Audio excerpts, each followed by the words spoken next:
হে everyone, good morning সবাইকে। কেমন আছো তোমরা সবাই?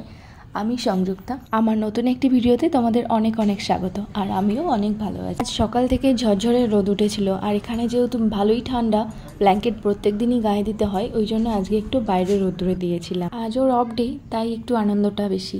তাই সকাল সকাল স্নান করেই পুজো দিয়ে নিয়েছি। ব্যাঙ্গালোরে একটা তুলসী গাছের দাম কত জানো?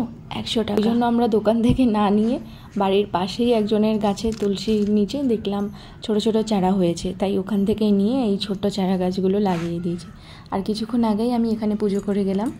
আর আজ যেহেতু ছুটি কাজের, ওই জন্য আজকে চিকেন এনেছে, তো আমি এটা রান্না করার জন্য রেডি করছিলাম। আর আজকে চিকেনটা রান্না ওই করেছিল। এখানে আমি পেঁয়াজ, রসুন, আদা সব কিছু নিয়ে নিয়েছি কাটবো বলে। আর সকালেও আমাদের খাবার দাবার কমপ্লিট। কথা বলতে বলতে মাঝে ভিডিও করা হয়নি চিকেন রান্না করার সময়। তো আমাদের এই যে দুপুরের খাবার হয়ে গেল।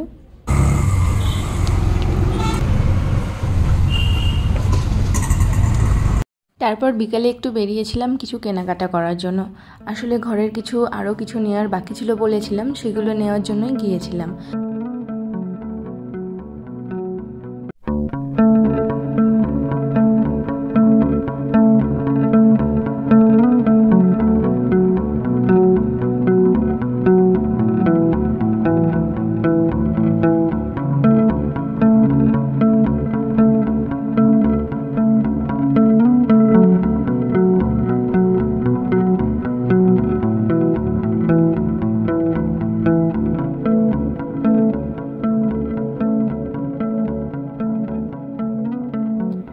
সুন্দর মোটা মোটা লঙ্কা না, এই লঙ্কাগুলো দিয়ে না এখানে একটা দোকানে ভালো বেশ চপ তৈরি করতে পারে। ওরা এত সুন্দর চপ বানায়, খেতে বেশ দারুণ, বেশ ঝালও লাগে না। আমরা এখান থেকে কিছু সবজি টবজি নিয়েছিলাম, আর টুকিটাকি যা যা কেনা ছিল ওগুলোই কিনেছি, বেশি কিছু কিনিনি।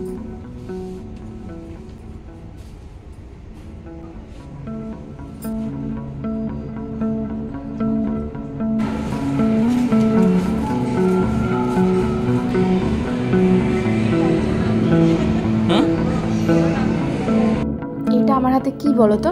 একটা ফুচকার প্যাকেট। আমি জোর করেই ফুচকার প্যাকেটটা আজ নিয়ে নিয়েছি। এখানে 10 টাকায় 3টে ফুচকা দেয়, আর ফুচকা খেতে না খেতেই 100 টাকা হয়ে যাচ্ছে।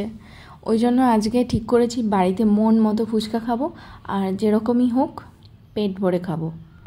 রুমে আসার সময় একটু বেগুনি নিয়ে এসেছিলো ও খাওয়ার জন্য মুড়ি দিয়ে। তারপরে এই দেখো, আমি বলেছিলাম ফুচকা আজকে খাবোই, আর ফুচকা নিয়ে বসে পড়েছি। রুমে এসেই সব কিছু রেডি করে নিয়েছি, আজকে ফুচকা তো খাবোই।